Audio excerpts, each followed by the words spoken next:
Halo guys, apa kabar? Saya doakan semuanya dalam keadaan sehat dan rezekinya berlimpah. Agar selalu ada kuota untuk selalu mengikuti alur cerita yang ada di channel ini. Bagi kalian yang baru bergabung, selamat datang di RK Movies. Jangan lupa untuk like, subscribe, dan klik lonceng notifikasi agar tidak ketinggalan video menarik lainnya. Kali ini kita akan membahas film yang berjudul Damsel yang berdurasi 110 menit. Film ini disutradarai oleh Juan Carlos Fresnadillo. Oke, tanpa berlama-lama langsung aja kita gaskeun.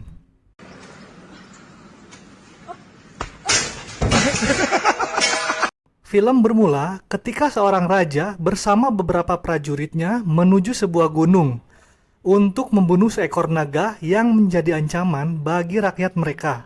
Namun, sang naga dengan mudahnya menghabisi mereka dengan semburan api. Ratusan tahun kemudian, seorang putri kerajaan bernama Elodie sedang mengangkut kayu bakar bersama adiknya yang bernama Putri Floria. Alasan keduanya melakukan tugas ini karena kondisi kerajaan mereka sedang krisis pangan.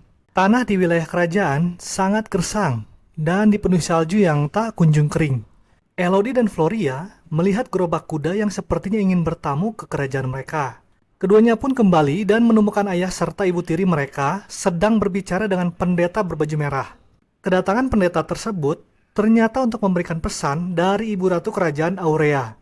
Setelah pendeta itu pergi, ayah Elodie yang bernama Lord Bayford membuka surat tersebut dan mendapatkan bahwa surat itu berisi lamaran Pangeran Aurea kepada Putri Elodie, yang berisikan apabila Elodie menerima lamaran tersebut, maka kerajaan Aurea akan memberikan imbalan harta kekayaan kepada kerajaan Bayford. Menyadari kondisi ekonomi kerajaan sedang buruk, Bayford pun meminta Elodie menerima lamaran tersebut. Elodie pun menerimanya dengan terpaksa, karena sudah tak tega melihat rakyatnya menderita akibat kelaparan. Keesokan harinya, Floria, Elodie, ibu tiri dan Bayford berangkat menggunakan kapal menuju kerajaan Aurea yang terletak di sebuah pulau. Setelah menempuh perjalanan 2 hari 2 malam 1 jam 45 menit kurang 60 detik, mereka akhirnya sampai di wilayah Pulau Aurea. Di sana, mereka disambut oleh kabut tebal dan juga 2 patung naga yang terlihat menyeramkan.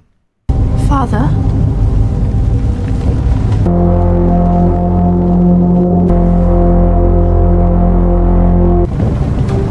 Looks almost.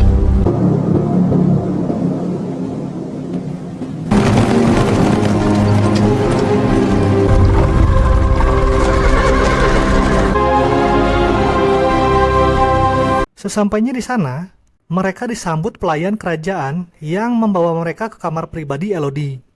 Pelayan itu memberitahu Elodie bahwa besok Ratu akan menemuinya untuk diperkenalkan kepada putranya, yaitu Pangeran Henry. Handsome? I just hope he's kind.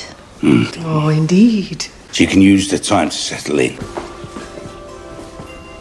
Elodie sendirian pergi ke jendela menara dan tak sengaja melihat seorang gadis bernama Eloise berada di menara sebelah dengan tatapan penuh penyesalan.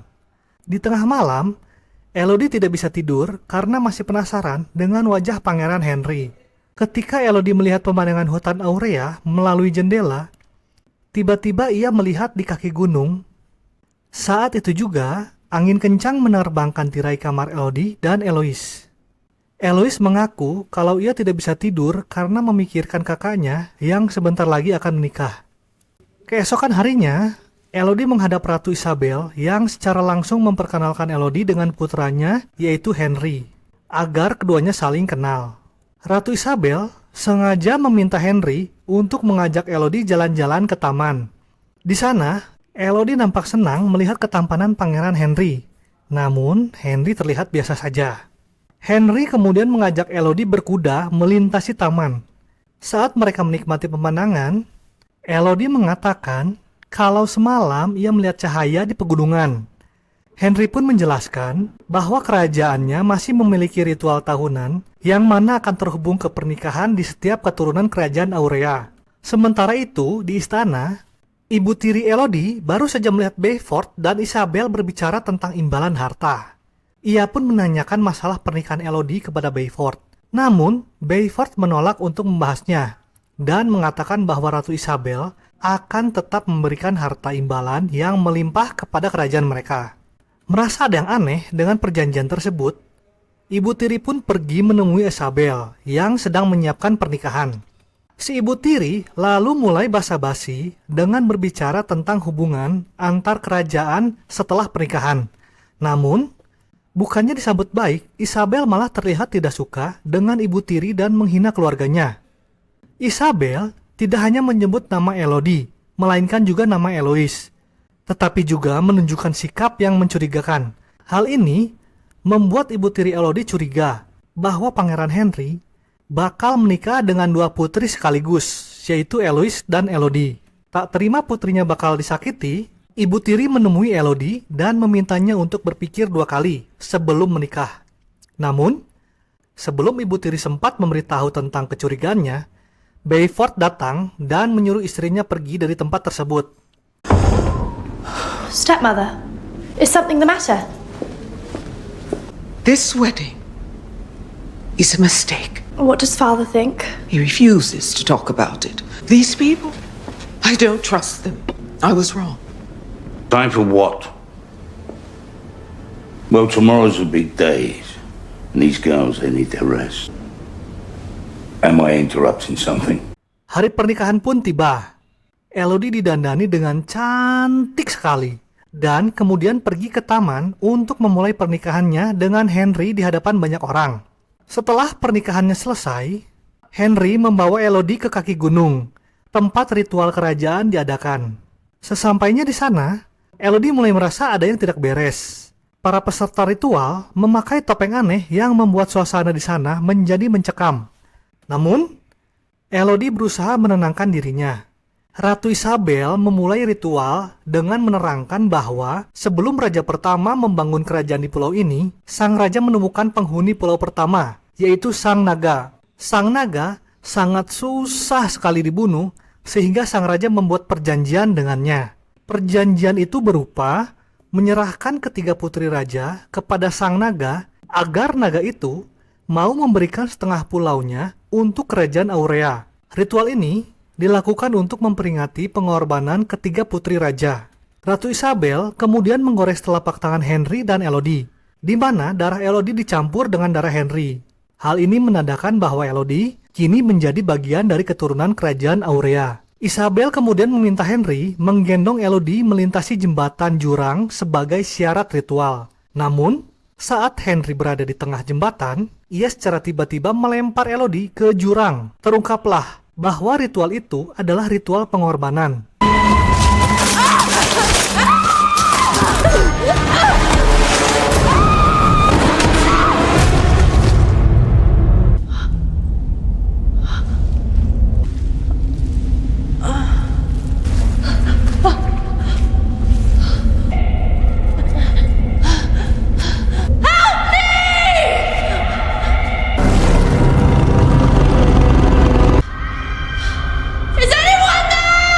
Elodie mencoba memanjat jurang, tetapi dinding jurang terlalu licin. Elodie pun berteriak meminta tolong, tetapi teriakannya malah membangunkan sang naga. Saat itu juga, Elodie melihat banyak sekali permata yang artinya sudah ada banyak korban yang dijadikan tumbal. Elodie dikejutkan dengan cahaya api yang muncul dari dalam gua. Ia pun mendekati sumber cahaya tersebut yang ternyata berasal dari burung walet yang terbakar. Tak lama kemudian, tiba-tiba ribuan burung yang terbakar tersebut terbang dan jatuh berhamburan di hadapan Elodie. Hal ini membuat Elodie penasaran mengapa burung-burung tersebut terbakar. Saat Elodie menyebut nama ibunya, sesosok naga tiba-tiba muncul mendekati Elodie. Naga itu ternyata bisa berbicara.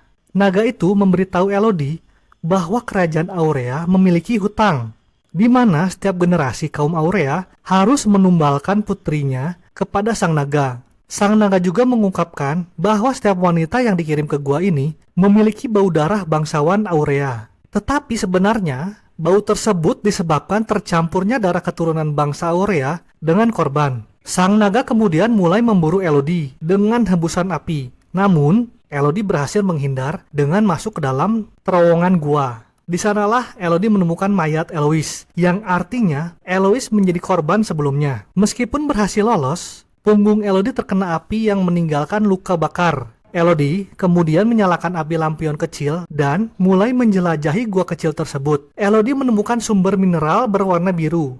Namun, mineral tersebut terletak di seberang jurang yang jaraknya sekitar 2 meter. Elodie melompat melewati jurang dan hampir saja jatuh terpleset. Setelah melewati jurang, Elodie mendapati bahwa nyala biru tersebut disebabkan oleh makhluk yang mirip lintah dan jumlahnya sangat banyak. Karena lampu lampion yang Elodie bawa sudah mati, ia pun menggunakan lintah biru tersebut sebagai sumber cahaya. Elodie yang kehausan kemudian minum air beku yang menetes dari langit-langit gua. Namun, siapa sangka, ternyata sang naga sudah berada di atas air beku tersebut dan mulai menyemburkan apinya ke arah Elodie.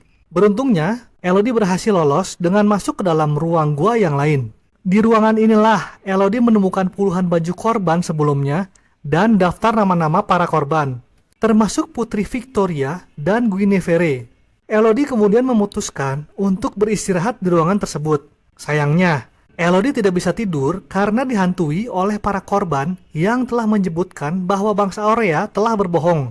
Di saat itulah Elodie terbangun dan mendapati bahwa luka bakar di kakinya dikerumuni oleh lintah berwarna biru. Ketika Elodie menyingkirkan lintah tersebut, ternyata lintah itu menyembuhkan luka bakar Elodie dengan sangat cepat. Elodie pun menempelkan lintah itu ke luka yang di tangannya dan benar saja, dalam hitungan detik, luka Elodie langsung sembuh. Setelah itu, Elodie menemukan peta gua yang dibuat oleh Victoria. Artinya, Putri Victoria berhasil lolos dari gua ini. Tanpa pikir panjang, Elodie pun mengikuti peta tersebut dan sampailah ia di lubang keluar yang dikelilingi oleh batu kristal. Selain itu, Elodie juga menemukan mahkota Victoria dan menggunakan mahkota itu untuk memanjat lubang tersebut. Saat sedang memanjat, tiba-tiba sang naga muncul dari bawah. Hal ini membuat Elodie hampir terjatuh. Namun, sampai akhirnya, ia tiba di lubang keluar gua. Akan tetapi, ketika Elodie pergi ke mulut gua, ternyata jalannya buntu. Elodie sekarang berada di puncak gunung. Di saat itu juga, Elodie melihat ayahnya dan 3 orang pria yang datang untuk menyelamatkannya. Ketika Elodie berteriak kepada ayahnya, sang naga datang. Untungnya, naga tersebut langsung pergi setelah mendengar teriakan dari Bayford yang berubah pikiran untuk menukarkan putrinya dengan harta. Ketika Elodie kembali untuk menemui ayahnya, ia tak sengaja menemukan 3 bayi naga mati yang sudah membatu. Dari sinilah terungkap alasan mengapa sang raja membuat perjanjian. Ratusan tahun lalu, saat Raja Aurea pertama mendatangi sarang naga, ia lebih dulu membunuh 3 bayi naga yang baru saja menetas. Hal itu membuat sang naga marah besar, sehingga ia meminta sang raja untuk menebus kesalahannya dengan mengirim putri keturunannya untuk dijadikan tumbal. Elodie kemudian melihat ayahnya berteriak-teriak memanggil namanya bersama 3 orang pria, dan salah satunya sebagai penunjuk jalan. Tak lama kemudian, tiba-tiba sang naga datang dan membunuh 2 prajurit, sedangkan pria penunjuk jalan memilih untuk bersembunyi. Bayford lalu mencoba melawan naga tersebut, tapi tentu saja Bayford bukan tandingannya. Bayford dapat dengan mudah dikalahkan saat sang naga menusuk tubuh Bayford dengan kukunya. Elodie tak sengaja menimbulkan suara sehingga naga tersebut mencari Elodie yang bersembunyi di balik pilar. Untungnya, sebelum naga itu menemukan Elodie, ia terpancing oleh suara pria penunjuk jalan.